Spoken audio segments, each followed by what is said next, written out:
Hello and welcome to a Life Too Sweet podcast. My name is Dana. I am a Christian, and my podcast is called A Life Too Sweet. And I'm going to tell you something. There is a way to live a life too sweet. There is a way, and it was made by Jesus because he died and came back, right? He died once to live once, right? We die once. I have died and gone to heaven. Heaven on earth, baby. So today is March 11th, 2021, and that means it's been 4 months since I returned back to the Father, and I am no longer not living a life too sweet, right? I am finally living the life that God promised in the Word. The Word was God, the Word. Well, the Word became flesh, and because God's Word came into my flesh because of Jesus, I have a way back to Jesus, and I had to repent. So 4 months ago, on the 11th, I repented. And once I did that, once I forgave my mother for hating her, resenting her, for turning me away from my Father, I returned back to my Father, and who is representative of Christ on earth. And now I am able to live a life too sweet. So it is a fitting name for a Life Too Sweet podcast, okay? So thank you guys so much for checking out this podcast. And today I thought I would go over some of the amazing things that have been happening. And I'm going to be honest with you, yesterday was one of those amazing days that like revelations were like, bah, bah, bah, bah, bah, bah, hitting me 100%. And so what I decided to do, like I said, was kind of go over some of the things that were going on and what I've experienced in the last 4 weeks, in the last month, and how my life has changed since the transformation that I have, the few transformation ones. And I want to go back, I think, and I'm going to go look at some of those podcasts myself. And I suggest you go back because I'm new at this, right? I finally repent, forgive my mother. I'm listening to Jesse Lee Peterson. This guy is talking some crazy stuff, but everything he's saying is pretty true. And I get to see it. I get to it be revealed to me instead of having to listen to a preacher telling me this is how you're supposed to think and this is what the Word says. But since the Word became flesh and it dwells in me, I get to live out that life. And so today, that's what we're going to get into. So let's start with the overcoming, right? First, of course, God takes away the anger and the fear and the resentment.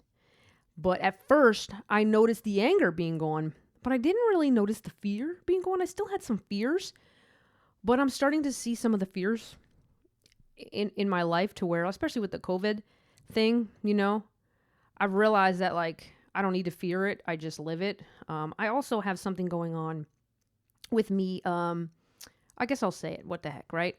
I am a woman, of course, right? And I'm over 40, so I have to go get my breast checked, make sure I don't have any kind of problems. Well, they found something on an MRI, which is amazing that I actually did the MRI. I probably shouldn't have done the MRI, or I wouldn't have been told that I needed to. But I did the MRI, and they seen something. And I realized yesterday I was in MRI helping out. And somebody said to me, hey, I heard you're having, an MRI to see, what's going on with that, if it's cancerous or not. And I said, he's like, how are you doing? And I said, listen, whatever happens, happens. I know I'm in good hands. I don't have fear. And I don't have fear. So I just go with the punches. We'll see what happens. I'm not going to project. And it was interesting. He said, wow, you're handling this really well.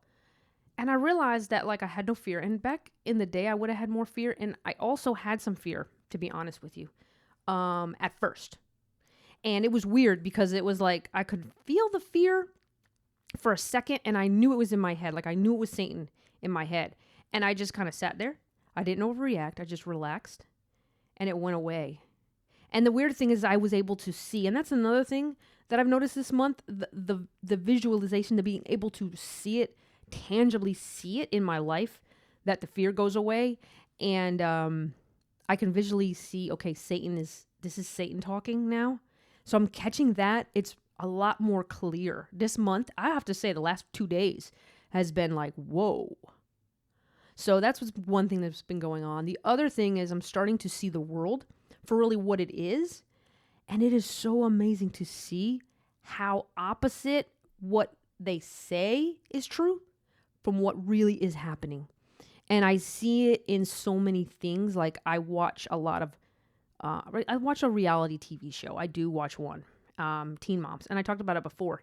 And I get to watch now the relationship between the woman and the man, and I can see the manipulation of the woman and manipulating even her, like Satan is manipulating her so much, and I can see the manipulation, and I can see what happens with the man, and I can see like why she wants to bring the man back into her life. This is one group, one family, and I saw her kids acting crazy. She moved to Florida, and the man wants to be around his children, and he said that he loves his children, but he didn't want to be around her. He said it, and she hung up on him.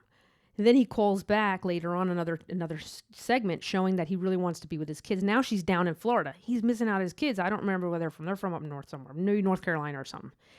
And he really misses his kids. So he calls back and she basically is down there. She goes, I want to find myself. I'm starting my business. I'm going to think about me. It's me. Not talking about her children. Me, I want to have this business. I want to do this. But she realizes, okay, now I have like 3 kids. I have like 2 boys and a girl. Boys are going crazy. They're all over the place. She's trying to do a video for her job and it doesn't work well. And the first thing she says is, I need my husband here because I can't handle this. So she calls him. Now, she wants him to come back because she needs him, not because she cares about the kids. But she threw that in there real little. You know, she was like, well, the kids don't have their father, and the father calls him. They text every single day. They talk all the time. This man loves his children. Men love their children. They love their children. But he doesn't want to be around her. That's the truth. And I can understand because she's very overbearing. She wants to be the man. She wants to work. She wants to be in control. And she wants him to do what she wants and how she wants him to do it. It's been showing. So I see that. But the way they make it look, it almost looks like she cares about her children because she was calling her sister saying how she cared. Like, I want the kids to be there with their dad. And, they need their father. But it's like that's the second thing. The first thing was I need, because I want to be the man. I want to be in control. And it doesn't work that way. Somebody has to be working and somebody has to be home with the children.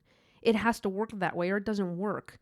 And so I'm seeing that, right? So the whole point of that story is that I can see what really is happening, but most people will not see that. Like I wouldn't have seen that before. I would have been like, this guy doesn't care about his children. I mean, he lets her leave over there. I mean, I would have been all on him 100%. But because God allows me to see, it's so easy to see. Now, the other thing I'm noticing is I'm not angry at her. I don't think that she's a bad person. I know that it's not of her. And that's another thing that's gotten better, that I know that it's not them. They want to do what's right. She's somebody who wants to do what's right. She's just unable to carry it out. She's unable to do it because we are unable to do anything on our own, right? We need God to guide us. And when we're women, we need the man to guide us because the man is over the woman. He's the love.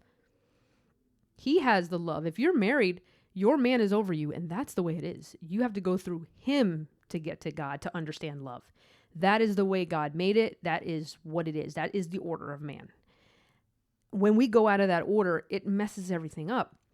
And so I understand that it's those spirits because, like I'm saying, I'm overcoming those spirits. Let's talk about that. So the spirits, right? So the one other thing that's been happening with me is since God has been taking out those spirits, right? Those bad spirits, right? Those ego spirit, right? There's the ego spirit. And as we are in our fallen state, right, we start picking up those things. And I'm realizing like some of them are really interesting. I'm going to tell you, like, I've noticed lately that those little voices in my head, like I'm starting to hear like Satan really tell me little things. Like I always say little comments all the time. And I'm starting to catch them, like at work, I'm starting to catch that I say these little comments like I know better. And I'm starting to realize them. So yesterday when I was at work, I said, okay, I'm going to not be in my head. Every time I hear Satan's voice in my head, I'm going to just let it pass. And so I started doing that. And when that happens and I realize, okay, I see what I'm doing wrong. I see that it's wrong. I see it's wrong, but I don't judge it. I'm just like, oh, that is definitely from Satan. That is not of God. God starts taking that away and I start feeling those ego pains. And I've realized they're easier to catch. Like, and I'm out of my head more, but I'm starting to really understand and believe the truth that every thought is a lie, that every thought comes from Satan and every thought is a lie, because he'll bring up things that I did say in the past. Like he'll bring up, something that happened or something that maybe Jesse Lee Peterson said that I'm like, I agreed with, and he'll bring it back up, but he'll bring it back up to get me upset or something like that. Or he'll bring up the past with my family. And I talked about this before too, I think. And I will sit in that past. And now I've been realizing, like, I've been seeing it quicker and realizing that that's not of me. And so I'm seeing it, but the weird part is I'm seeing that it's controlling my feelings a little bit more. And then I'm realizing, okay, I'm feeling it. And so I know I've already believed in it. And so I'm starting to see that more. And that overcoming part is really interesting. There's another thing that I really realized. And then I saw it in some situation. And then I realized with me. So, and it's more clear because I kind of understood it before, but it's like clear now. So we all have this identity, like how do you identify yourself?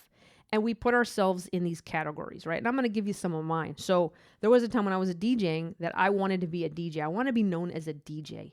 And every time I would talk about being a DJ, I would bring myself up to being a better DJ. So I would compare myself to others, right? I would judge them, others, all sin, right? I cannot judge others and think that I'm better. But I did, because I took on, that is who I am. I am a DJ. A DJ. That's who I am. And so even I had, my name was a DJ Too Sweet, because that's what I am. I'm a DJ. And so when I got disrespected by other people who were DJs, or I would call it disrespected, but it would be, this person's been a DJ for a few months and I listened to them and I thought I was better than them. So now I'm better than you and I'm going to treat you as I'm better. But if you tried to treat me as if you were better because you had the same identity, right? You're a DJ too, but you're a DJ that maybe played more bigger shows. So you think you're better than me. So now we're talking about music and I'm thinking, okay, I had this time I DJ'd and I spun better than them. So now I'm better than them. Even though they're well known, I think I'm better. And they're like, well, this is a peon. Nobody knows this girl. So she didn't only played little shows. So I'm better than her. So now we're talking to each other and we're looking at each other as our identity. So we treated each other as our identity. And when those identities didn't match up, we didn't like each other. And that's exactly how it works in the world, right? And I remembered doing that. So I started realizing that, there's people, now we're going through some crazy stuff in our society, right? We're going through this racial thing going on, right? And I know people who identify as their race. Like if you're black, it's like, I'm a black American. If I hear somebody say I'm an African American, I know that they identify as an African American. They are a black person in America. That's their identity. That's who they are. Whatever they believe that is, good or bad, they're going to live through that identity. And so it hit me when I saw that there's a real world. I don't know if any of you guys watched the Real World back in the day in the 90s. I did. And they're getting the cast back together. And there was one guy that identified as black. And he was the most annoying person. Really, he annoyed me because everything was about his race.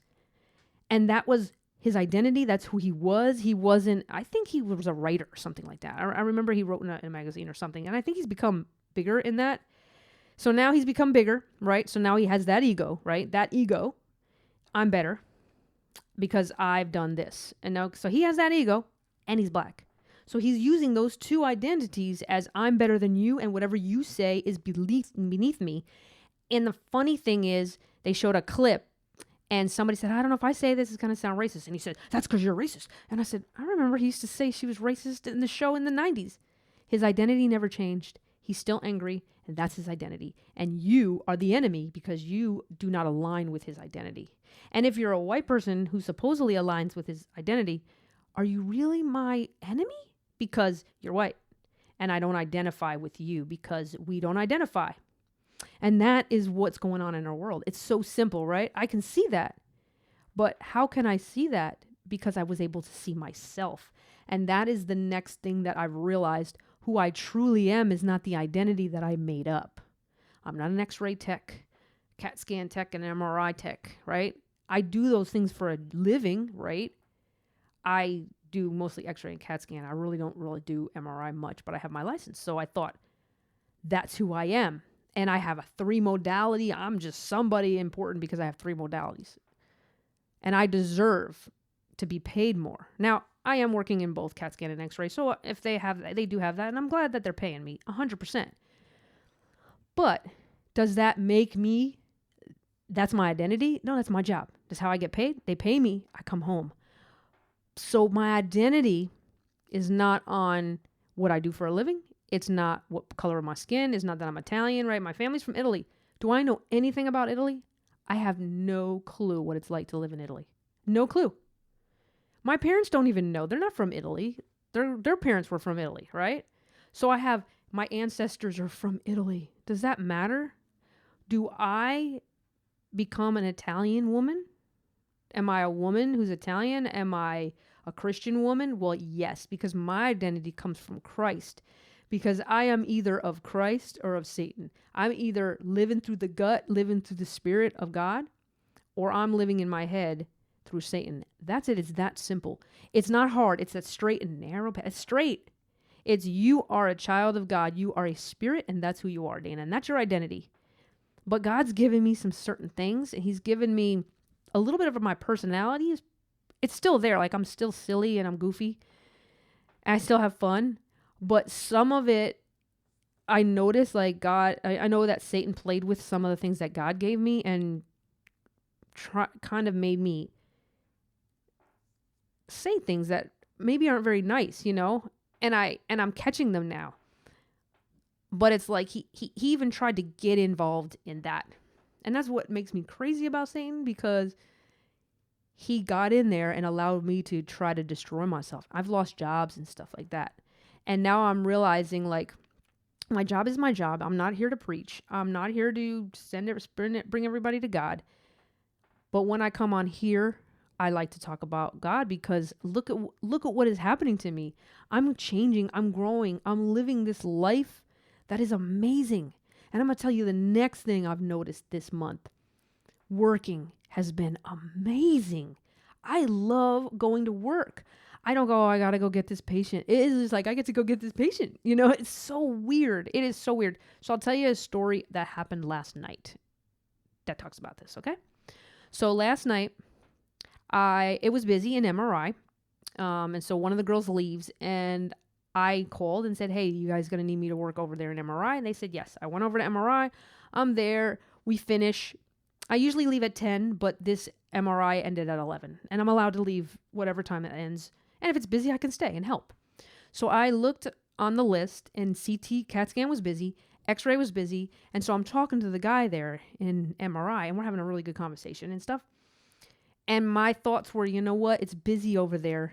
I'm going to go help them. He was talking, and he likes to talk. He said, he loves to talk. He's a great guy. I love him. He loves to talk. So I said, hey, listen, man, I'm going to go help over there in X-ray, because I'm scheduling an X-ray, but I like to help out in CAT scan. That's what I like to do. I like to help her out. So, and she's helped me out too. She's an amazing girl that's in CAT scan. She helps me out too. She's really sweet. So I go over there. I see that he's done most of the portables, and so I completed him for him while he was doing the other portable X-rays in the ER. But I looked at CAT scan, and it was like 3 or 4 CAT scans. It's 30 minutes. I said, I bet you I can go over there and get those out in 30 minutes so she can go home on time, because when the night guy comes, he doesn't like to see any work on there. He gets upset or whatever. And I know she's stressing. I just know she's stressing. So I go over there and I'm like, hey, listen, you want me to transport for you? Take this girl out there or whatever? And she's like, yeah, would you? And she never wants me to help her. And really, she doesn't. She always says no. And when she says no, I walk away. But I helped her. We got it out. Boom, 30 minutes. We did like 5 CAT scans. And I thought about it. I was like, listen, 4 months ago, I wouldn't have helped her. Bible thumper. I'm such a sweet girl. I read the Bible, right? I'm a Christian. But I wouldn't have done it. I'd been like, man, I'm really tired. I mean, I'm tired. My back is a mess. I was in so much pain last night. A lot of pain. And I didn't even think about it. I was just like, I'm going to go over there and help her. And it was almost like, I want to get these out, and this is going to be fun. And I had a great time. I brought patients back. We had good conversation. Most of them were really nice. And it was great. It was great. And I was like, man, I would never have done that 4 months ago. 100%. You can't read about love. You can't read about perfect love. You can't read about it and know it. You can't do it. I tried. I tried everything. Nothing worked until I returned back to God. And that was just like an amazing experience, right? Like, I just went and helped somebody. Like, no, that's not me at all. 100%. And I think I would have had a good excuse. I mean, if I would have talked to her the next day, I could have been like, man, you know what? I really wanted to help you last night. My back was killing me. And she would have understood. She would have probably been like, girl, I understand, man. You know, you're in pain. But, you know, she thanked me. And, you know, she said, thank you for helping me, you know, and it was nothing for me. It was very simple. Now I know for her, it wasn't. I know that she was struggling. I know that she was upset. She had the look on her face like she was upset, and I don't have to have that feeling anymore. And that brings me to the next thing I realized. I don't feel for people. Like, I know that if she doesn't go through that pain, she won't cry out to God. She may never cry out to God, though. That's the thing. She may never cry out to God, but I really have no say in what people can do with their lives. I can't help anybody, really. All I can do is be an example. I don't need to tell them of my example. I just need to be that example. Be, and that's it. You know, see, but don't hate, don't judge. And that has become a little more clear because I want to save everybody. And I know a lot of that's the ego, because the ego's telling me, oh man, you got to go home and tell your brother this, and you got to go home. And it's still in my head, but I know that that's one of the spirits that I have to overcome. And the only way to overcome it is to know it's wrong. And I know it's wrong. I know that I am unable to do that. Now, of course, I've been told that you're supposed to have a mission in life, and you're supposed to think about that mission, and God's going to give you this mission, and you know where it's going to go 10 years from now. But that's not the truth. I don't know what is going to happen in the next few minutes. I don't know what's going to happen tomorrow. I don't know if I'm ever going to go back to work again. I don't know if I'm going to do this podcast again. I have no clue. I have like these ideas, and then I'm like, okay, are they coming from my head, or are they coming from Satan? And I mean, Satan or God. And I'm getting to understand it better, but I'm still like not sure of certain things. Like, I was thinking about, oh man, let me keep the A Life Too Sweet coaching and start using the podcast on that, and start using that as my coaching and do it something different. And then I'm like, well, is that from my head? And things like that. So I still struggle a little bit with it to where I'm not fully understanding it. And I know that God knows. He knows that I'm struggling. He knows that I don't understand. And if he's ready, he'll show me. If not, if whatever he wants to show me, he'll show me. I don't know if some of it's just being lazy because my lower back is killing me, and I don't know. And it's okay that I don't know, but I know that I don't know. And when I don't know, I just let things go. I say, hey, whenever it happens, it happens. And it's almost like I'm able to do it, not of my own too. That's something that God has, as he takes away the spirits, it's like he gets louder, and the voice of Satan it's almost like it's lower. And then like, there's times when I'm like, okay, I'm in this thought. Do I want to get out of this thought? I mean, I can get out of it pretty easily now. But the beginning, it was like hard. So this month has been easier to get out of that. Other thing I've noticed is the Satan doesn't go in my head as much. So it's really quiet in that head there sometimes for a while, like that I almost like search for it. And that's when Satan starts running again in my head. And so just noticing a lot of new changes, right? I'm really noticing, who I am. Seriously, knowing yourself is real awesome. And I don't fully know myself still. I don't. But knowing a little bit of who I am is really cool. It's like maybe some of those spirits that I put in there, or Satan put in there, like those spirits, like when they're fully gone, it's going to change me a little bit. A lot has changed. And I notice people they're not noticing that it's a change, but they're noticing the difference, like the way I'm different than others. Like, wow, she's handling this pretty good, that she's got something maybe in her breast. I mean, it could be cancer. I don't know. Could be. I mean, I even made a joke about it, something like that. Like, you don't even need the breast out anyway. I mean, I can get my, a boob job. Jokes. Just being silly and stupid, And I know that's not of me because, like I said, I had that fear for a very short time and I remembered living in that. It was almost like that little part of that fear. I was like, man, I lived that. I lived in fear of talking to my mother. I lived in fear of talking to my boss. I had to tell her something. Oh man, I forgot to do something too. It just reminded me. Just remembered. But I was like in fear to ask her for stuff. Like I wanted to ask her about things, and I was so fearful to ask her. Like I was like, I gotta go tell my boss something. I'm so scared, And I'm not even scared anymore. I'm like, oh hey, and it's not like, okay, I'm gonna go talk to her, and I like do a little walk back and forth. Okay, I'm gonna go, hey, boss lady, can you help me with something, or can I change my hours at work? And then she's like, yes. Oh my God. But when I wanted to come back an extra day at work, I just went in there and said, listen, I'd like to come back an extra day. I'd like to work this hours to this hours. And I just basically went in there and told her, this is what I want. And she's like, okay, I'll give that to you. And that was it. It was like that, just instant, easy. That narrow, straight path. Like right before I was walking back and forth, oh my God, how am I going to talk to my boss, to now I speak to my boss and I just tell her, this is what's up. What can you do for me? And that's it. And she could have said no. I didn't even think about if she said no. I didn't even think about what if she said yes? What if she said no? Blah, blah, blah, blah, blah. Right? That's really new too. Like not even thinking about the other options of what could happen. Just like with taking the COVID vaccine. I'm not like, well, if I don't take the COVID vaccine and I get the COVID and then say like 20, 30 years later, there's this new thing like shingles happened, with the chicken pox. You get the chicken pox and then, when you're 90, you get shingles. I'm like, well, I'm not 90. I don't know if I'm going to live to 90. I don't even think I should think about living tomorrow. So I'm like, today, I don't want to take it.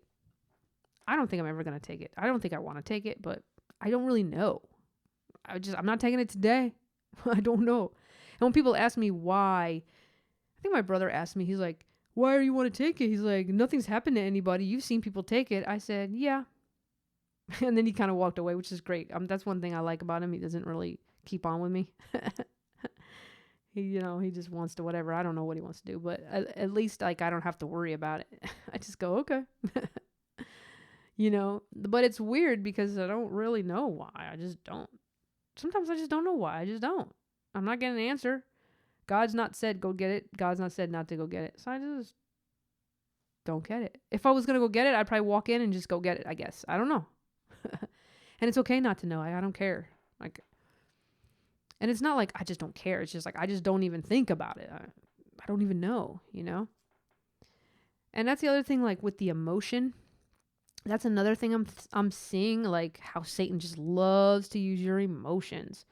I felt, anytime somebody says they feel, well, where does that feeling come from? Does that feeling come from that identity we just talked about? Right? Well, I identify as a woman who has been abused. I'm a woman who's been abused. That was an identity I had.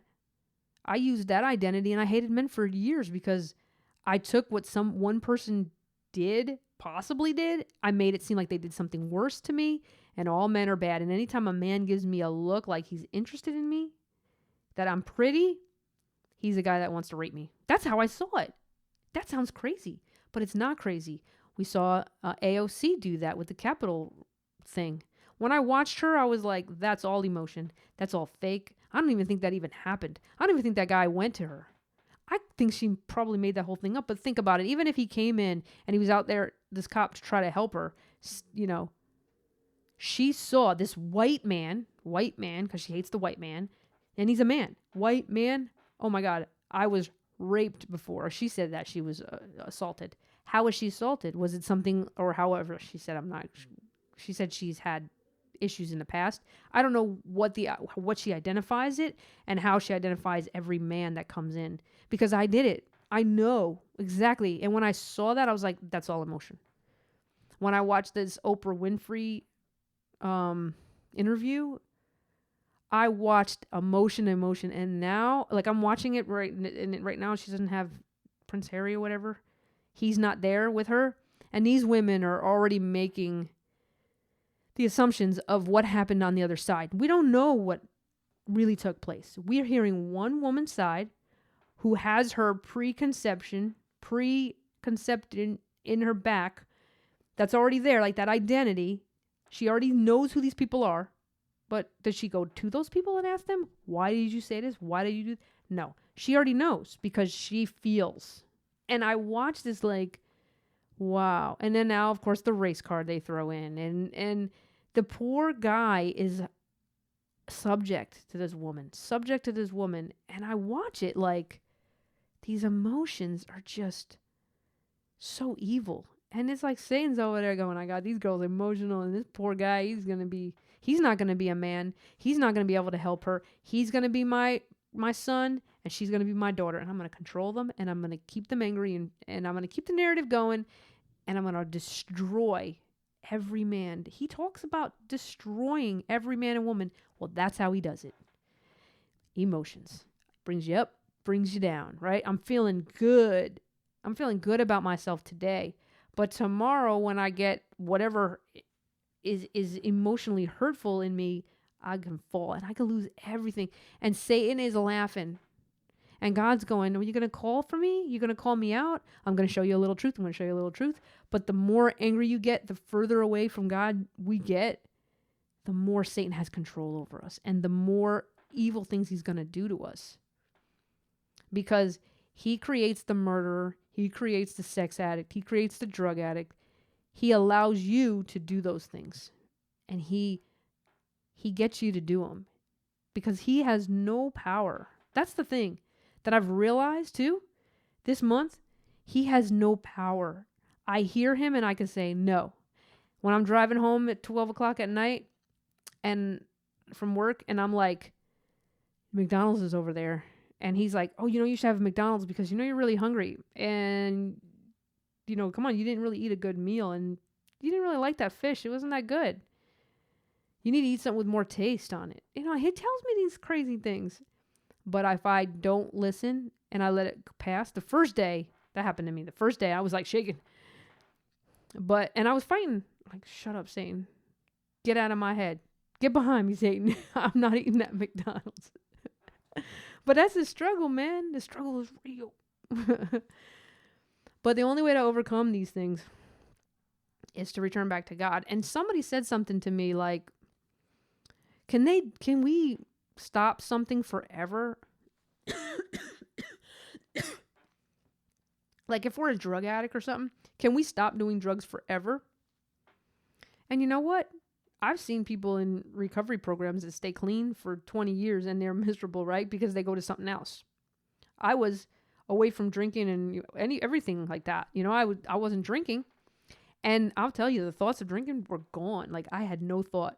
But I definitely was addicted to the church now. It's like, oh, okay. Satan's like, don't worry about that. I'm going to make you feel good. I'm going to get you to church. And now you're really feeling good. But I still got you. I'm still controlling you. You're still angry. You're still fearful. You still hate. And hate is of Satan, is of me. I'm your daddy. Right? Like Jesse Lee Peterson says that. It's so funny. He's like, Satan is my daddy. And I know it now. I can know it because I know what he does to me. And I used to think that too. Like I used to wonder about that. Like, well, how does Satan get to us? All these little questions I asked myself, but I never asked it out loud because I'm like, I don't want to go against the group, against the cult. It's almost like a cult, just like the royal family. That's like a cult. And now these people came outside the cult. Oh no, there's going to be some problems.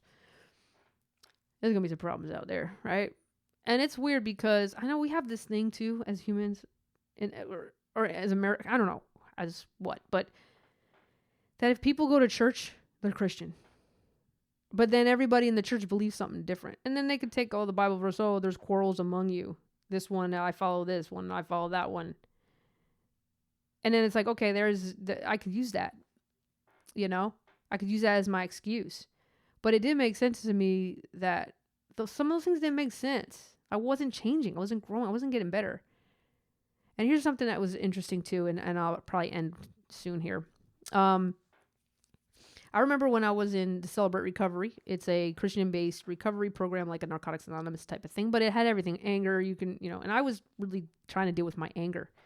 And I remember we do the 12 steps, but we do it in a different way. The 12 steps, of recovery. And I did those 12 steps, and I really didn't feel much different. To be honest, I didn't. And I knew that I didn't. And I used to hear at they used to have a big group meeting, and they would say, oh, everybody who's finished the 12 steps, didn't it change your life? And people would raise their hand. I'm thinking, it didn't really change my life. But I kept hearing it. And then when I started becoming a leader and I was going to school to be a coach, I started raising my hand like, yes, it worked for me, because of my ego. But I knew it didn't work for me. And I almost I knew it, but I kind of wanted to stuff it, I want to stuff the truth over there. But I knew it. And it's like, Satan's so good. He's like, look at you, Dana. I mean, you have a new identity. Here's your identity. You're a coach, a life coach, and God put you here to change these lives, And now, ego central, and I'm really blessed that I didn't get too far into it, because I would have destroyed myself. I would have destroyed myself, because Satan would make me feel good, and man, he might even put a bunch of people in my life, and I would be coaching all these people. But it would get me further and further away from him, further away from myself, from God, from myself and from God and the inner me, right? That gut. And I'm really blessed to be a Christian. I'm blessed to know God. This last month has been totally amazing. I'm telling you, this has been the most amazing month.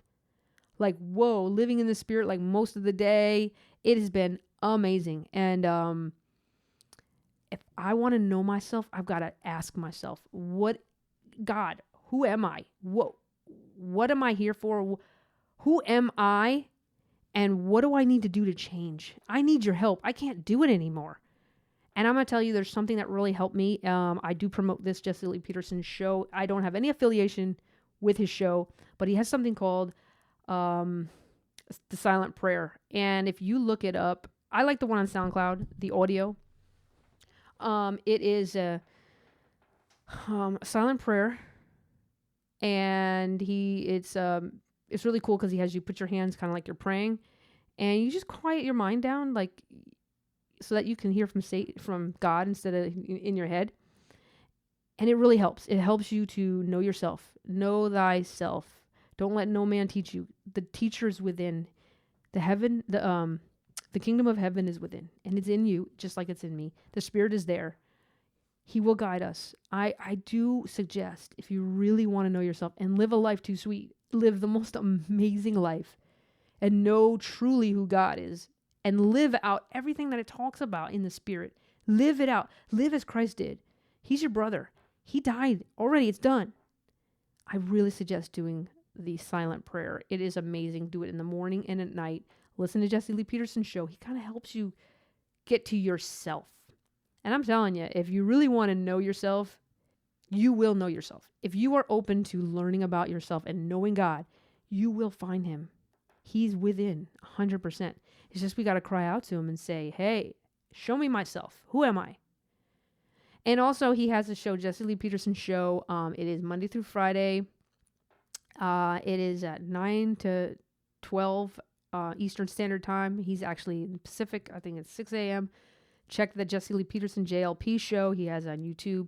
Also, he has something called Bond. It's the Brotherhood of a New Destiny. Amazing. He has church. If you check Bond on YouTube, he has a church every Sunday.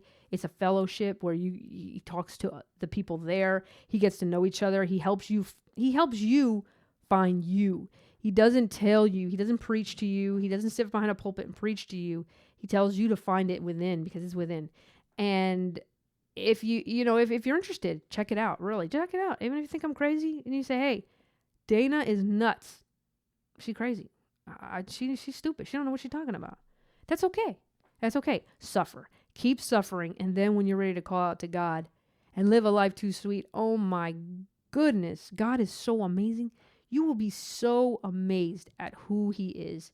You will be like, what? These preachers, they've been telling me the wrong thing? What?